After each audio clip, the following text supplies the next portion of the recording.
बात करते हैं बच्चों एंडोप्लाज्मिक रेटिकुलम के बारे में, तो हम लास्ट क्लास में पढ़े थे न्यूक्लियस के बारे में, और हमें मालूम है सर ये न्यूक्लियस है तो इसकी आउटर मेम्ब्रेन क्या कहलाती है? Nuclear membrane. अगर हम बात करते हैं तो ये आउटर मेम्ब्रेन है और ये क्या बेटा? इनर मेम्ब्रेन है। और इसके आउटर मेम्ब्रेन में क्या अटैच होता है? Endoplasmic reticulum.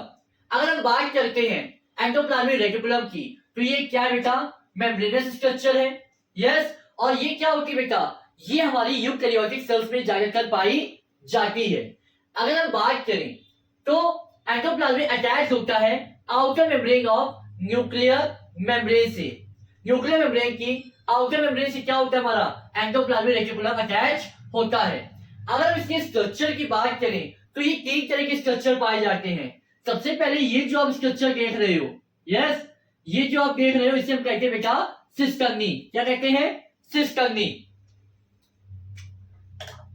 ये जो आप स्ट्रक्चर देख रहे हो इसे हम कहेंगे सिस्टर्नी। आप दूसरा स्ट्रक्चर यहां पे देख रहे हो, यस, ये हमारा ट्यूब लाइक स्ट्रक्चर है। और थर्ड हमारा स्ट्रक्चर इसी के साथ देखिए अटैच है एंडोप्लाज्मिक रेटिकुलम के साथ, जो कहलाता है वेसिकल। अगर हम बात करें स्ट्रक्चर की तो हम तीन टाइप से स्ट्रक्चर देखते हैं। पहला हमारा होता है सिस्टर्नी, दूसरा हमारा होता है ट्यूब्यूल्स, और थर्ड हमारा होता है वेसिकल्स। वेसिकल स्ट्रक्चर कैसा होता है? स्पेरिकल लाइक होता है। ट्यूब्यूल्स हमारा क्या होता है? ट्यूब लाइक होता है। और ये आप क्या देख रहे हो बेटा? सिस्टर्नी।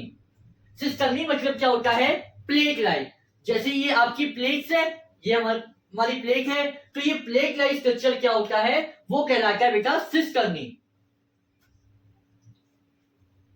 ओके। अगर हम आगे बात करते हैं, आगे बात करें तो cisternae portion have ribosome on their wall. अब इसकी वॉल में क्या अटैच होता है बेटा? सिस्टर्नी की वॉल में राइबोसोम अटैच होते हैं, और यही राइबोसोम अटैच होने के कारण इसका नाम क्या हो जाता है बेटा? Rough endoplasmic reticulum. रफ क्या है? कोई वाला चीज क्या होगा? रफ होगा।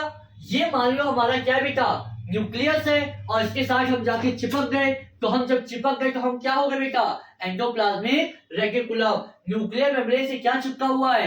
Endoplasmic reticulum. और इससे क्या अटैच है बेटा? राइबोसोम। अगर राइबोसोम अटैच है तो ये क्या कहलाएगा बेटा? Rough endoplasmic reticulum. अगर राइबोसोम अटैच नहीं है, जहां पर अटैच नहीं है उसे हम क्या कहेंगे? Smooth endoplasmic reticulum. जो हमारा वेसिकल पार्ट होता है, जो हमारा ट्यूब्यूल्स पार्ट होता है, इसमें राइबोसोम्स अटैच नहीं होती हैं, इसलिए इसे क्या कहा जाता है? Smooth endoplasmic reticulum. आया? कोई प्रॉब्लम? अब एक चीज और, अगर हम एक और बात करें सिस्टर्नी में, सिस्टर्नी में हो सकता है कि राइबोसोम ना भी मौजूद हो, में डिवाइड ऑफ राइबोसोम। अगर उसमें राइबोसोम अटैच नहीं है तो उसे हम क्या कहेंगे बेटा? उससे वो भी किसके अंदर आएगा? स्मूथ एंडोप्लाज्मिक रेटिकुलम के अंदर आएगा। तो आइए एक बार जान लेते हैं क्या हमने बात किया। हमने बात किया बेटा कि ये हमारा क्या है? Nuclear envelope, nuclear membrane. इसकी आउटर मेम्ब्रेन में क्या होता है बेटा? अटैच हमारा अटैच्ड होता है एंडोप्लाज्मिक रेटिकुलम। अगर एंडोप्लाज्मिक रेटिकुलम की बात करें तो ये तीन टाइप के स्ट्रक्चर होते हैं। पहला हमें दिखाई दे रहा है सिस्टर्नी, दूसरा होता है ट्यूब्यूल लाइक, और तीसरा हमारा होता है वेसिकल लाइक। अगर हम बात करें राइबोसोम कहां पे अटैच होते हैं? राइबोसोम अटैच होते हैं एंडोप्लाज्मिक रेटिकुलम के सिस्टर्नी वाले स्ट्रक्चर में, इसीलिए इसका नाम क्या पड़ता है? Rough endoplasmic reticulum. और कहां अटैच नहीं होते हैं? वेसिकल्स में और ट्यूब्यूल्स में। यहां पे राइबोसोम अटैच नहीं होते हैं, इस वजह से ये क्या होता है? मेरे गाल जैसा स्मूथ एंडोप्लाज्मिक रेटिकुलम। ओके। अगर हम बात करते हैं आगे, क्या सिस्टर्नी में कई बार राइबोसोम नहीं भी पाए जाते तो वो किसमें इंक्लूड होंगे? वो हमारे होंगे स्मूथ एंडोप्लाज्मिक रेटिकुलम में। अब हम जानेंगे लूमिनर क्या होता है, एक्स्ट्रा लूमिनर क्या होता है। बच्चों अब हम आगे देखेंगे लूमिनर और एक्स्ट्रा लूमिनर वाला पोर्शन। तो हम क्या देखते हैं बेटा? हम देखते हैं कि एंडोप्लाज्मिक रेटिकुलम का तो ये सिस्टर्नी वाला जो पोर्शन है, जो प्लेट लाइक स्ट्रक्चर है, इसने कंप्लीट साइटोप्लाज्म को, जो हमारा कंप्लीट साइटोप्लाज्म है, इसको दो पार्ट में डिवाइड किया हुआ है। ये जो आप स्ट्रक्चर देख रहे हो, यस, अंदर वाला ये क्या कहलाएगा बेटा, लुमिनल। क्या कहलाएगा, लुमिनल। और इसके बाहर वाला ये हमारा स्ट्रक्चर क्या है बेटा, ये वाला स्ट्रक्चर हमारा है लुमिनल। क्या स्ट्रक्चर है, लुमिनल स्ट्रक्चर।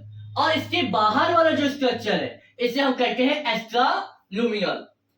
एक्स्ट्रा लुमिनल मतलब सर जो साइटोप्लाज्म कंपार्टमेंट है, ये वाला कंपार्टमेंट, बाहर वाला कंपार्टमेंट, ये कहलाता है एक्स्ट्रा लुमिनल। और जो सर एंडोप्लाज्मिक रेटिकुलम के इनसाइड वाला है, सिस्टमी वाला है, उसे हम क्या कहेंगे सर, लुमिनल। तो आपको यहाँ पे क्लियर हो गया होगा लुमिनल क्या होता है और एक्स्ट्रा लुमिनल क्या होता है। जो आप प्लेट लाइक स्ट्रक्चर देख रहे हो, जो ये लुमेन वाला पार्ट देख रहे हो, इसे हम क्या कहेंगे, लुमिनल कहेंगे। और इसके बाहर वाला जो पोर्शन देख रहे हो इसे हम क्या कहते हैं बेटा, एक्स्ट्रा लुमिनल।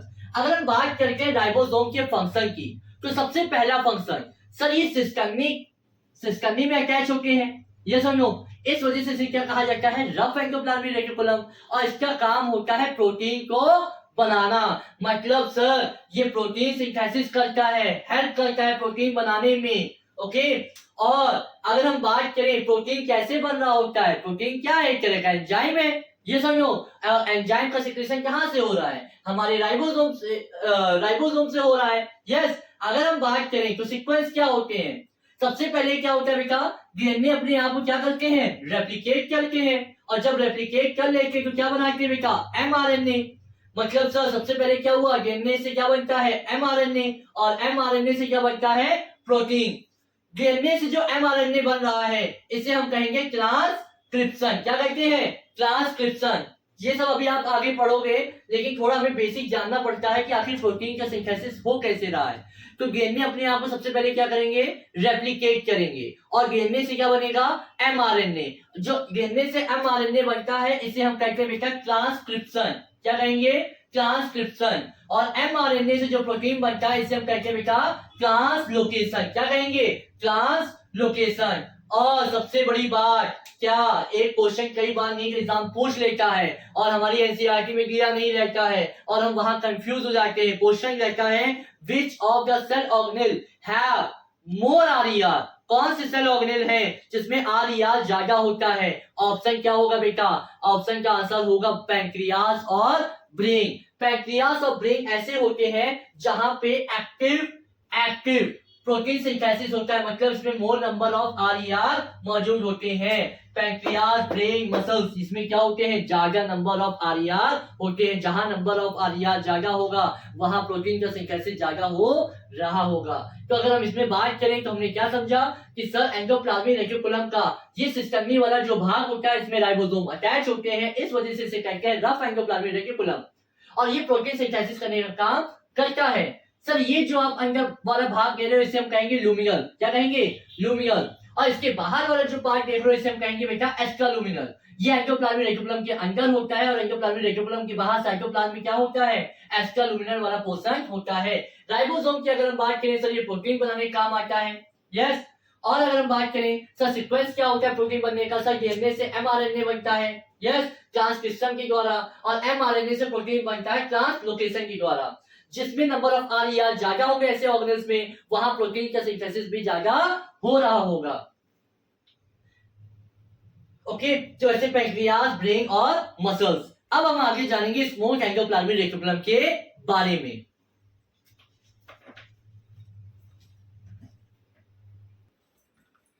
अगर हम बात करके स्मूथ एंडोप्लाज्मिक रेटिकुलम की, तो सर हमने पढ़ा था स्मूथ एंडोप्लाज्मिक रेटिकुलम क्या करता है, सर लिपिड के सिंथेसिस करने का काम करता है। और रफ क्या बनाता है, प्रोटीन बनाता है। रफ बना रहा है प्रोटीन और स्मूथ बना रहा है लिपिड। रफ कहां पाया जा रहा है, हमारा रफ हमारा पाया जा रहा है सिस्टमी में। वही हमारा स्मूथ कहां पाया जाता है, वेसिकल्स में और ट्यूब्यूल्स वाले पार्ट में। ट्यूब्यूल्स और वेसिकल में क्या पाया जाता है, स्मूथ। और अगर हम इसकी बात करें तो ये सर लिपिड बनाता है और साथ ही साथ सर ये स्टेरॉइड को भी क्या करता है, सिंथेसाइज करता है। जितने भी स्टेरॉइड हार्मोन मेकिंग सेल्स होती हैं जो स्टेरॉइड को हार्मोन को बना रही होती है, वो सेल्स क्या होती है बेटा, उसमें पाया जाता है स्मूथ एंडोप्लाज्मिक रेटिकुलम। और हमें मालूम है सर जो सेक्स हार्मोन होते हैं उसमें क्या होते हैं बेटा, स्टेरॉइड की मात्रा ज्यादा होती है। अगर हम बात करें सेक्स हार्मोन की, प्रोजेस्टेरोन, इसमें क्या होगा, स्टेरॉइड पाया जाएगा। यहाँ पे लिपिड होते हैं, कार्बोहाइड्रेट होती है। अगर हम बात करें एस्ट्रोजन, यहाँ भी क्या होते हैं बेटा, स्टेरॉइड की मात्रा होती है। टेस्टोस्टेरोन यहाँ भी मौजूद होते हैं। एंड्रोजन और एड्रिनल कॉर्टेक्स वाले भाग में भी क्या होता है बेटा, हमारा स्मूथ एंडोप्लाज्मिक रेटिकुलम पाया जाता है। अगर हम बात करते हैं एंडोमेम्ब्रेनस सिस्टम से, तो हमें क्या मालूम है सर, जब चीजें जाएगी जॉल्गी बॉडी के पास, कैसे जाती है बेटा, रफ एंडोप्लाज्मिक रेटिकुलम के रास्ते से चीजें कहाँ जाती हैं, स्मूथ एंडोप्लाज्मिक रेटिकुलम के पास, और स्मूथ एंडोप्लाज्मिक रेटिकुलम से कहाँ जाती है बेटा, जॉल्गी बॉडी के पास। रास्ते में इनके स्ट्रक्चर नहीं बल्कि क्या होते हैं बेटा, एक दूसरे के फंक्शन इंटरकनेक्टेड होते हैं, और इसे हम क्या कहते हैं बेटा, एंडोमेम्ब्रेनस सिस्टम। और हमें मालूम है हमें मालूम है कि सर एंडोप्लाज्मिक रेटिकुलम का ही टुकड़ा क्या होता है, जॉल्गी बॉडी होता है। अब हम नेक्स्ट क्लास में पढ़ेंगे जॉल्गी बॉडी के बारे में। हमने क्या पढ़ा, हमने पढ़ा एंडोप्लाज्मिक रेटिकुलम के बारे में। आइए हम एक बार एनसीईआरटी को अच्छे से रीड कर लेते हैं कि हमारी एनसीईआरटी क्या कह रही है एंडोप्लाज्मिक रेटिकुलम पे। एनसीईआरटी खोल सकते हैं और हम लाइन बाय लाइन साथ में पढ़ेंगे। क्या कह रहा है एंडोप्लाज्मिक रेटिकुलम कि सर ये इलेक्ट्रॉन माइक्रोस्कोपी स्टडी से जब देखा गया यूकैरियोटिक सेल को, जब यूकैरियोटिक सेल को देखा गया तो उसमें हमें क्या मिला, एक नेटवर्क मिला। किसका नेटवर्क मिला बेटा, रेटिकुलम का। मतलब उसमें ट्यूब्यूल लाइक स्ट्रक्चर देखने को मिले साइटोप्लाज्म में, जिसे क्या कहा गया, उसे कहा गया एंडोप्लाज्मिक रेटिकुलम। और एंडोप्लाज्मिक रेटिकुलम साइटोप्लाज्म को दो पार्ट में डिवाइड कर रहा होता है। पहला हमारा होता है लुमिनल और दूसरा क्या होता है, एक्स्ट्रालुमिनल। जो एंडोप्लाज्मिक रेटिकुलम के सिस्टर्नी वाला भाग होता है, लुमेन वाला पार्ट होता है, उसे हम क्या कहते हैं बेटा, लुमिनल। और एंडोप्लाज्मिक रेटिकुलम के बाहर वाला, सिस्टर्नी के बाहर वाला जो भाग होता है, उसे हम कहते हैं एक्स्ट्रालुमिनल। अगर हम बात करते हैं एंडोप्लाज्मिक रेटिकुलम में, तो इसके आउटर सरफेस पे, आउटर मेम्ब्रेन में अटैच होता है राइबोसोम, जिसे कहा जाता है रफ एंडोप्लाज्मिक रेटिकुलम। और जिसमें रफ एंडोप्लाज्मिक रेटिकुलम, जिसमें राइबोसोम नहीं पाए जाते हैं, उसे हम कहते हैं smooth endoplasmic reticulum. RER is frequently observed in the cell, actively involved in protein synthesis and secretion. Rough endoplasmic reticulum का काम क्या होता है, प्रोटीन सिंथेसिस करना और इन तरह इसके एंजाइम्स को सिक्रीट करना। अगर हम बात करते हैं तो ये कैसा होता है बेटा, एक्सटेंसिव होता है। जो हमारा रफ एंडोप्लाज्मिक रेटिकुलम होता है वो क्या होता है बेटा, एक्सटेंसिव होता है। कैसा होता है, फैला हुआ होता है। यस और नो, ओके। जबकि जो हमारा स्मूथ एंडोप्लाज्मिक रेटिकुलम होता है वो एक्सटेंसिव नहीं होता है। अगर हम आगे बात करते हैं रफ एंडोप्लाज्मिक रेटिकुलम की, तो सर ये क्या होता है, outer membrane of the nucleus से अटैच्ड होता है। स्मूथ एंडोप्लाज्मिक रेटिकुलम की बात करें सर, ये लिपिड सिंथेसाइज करता है और साथ ही साथ ये सर स्टेरॉइडल हार्मोन को सिक्रीट कर रहा होता है।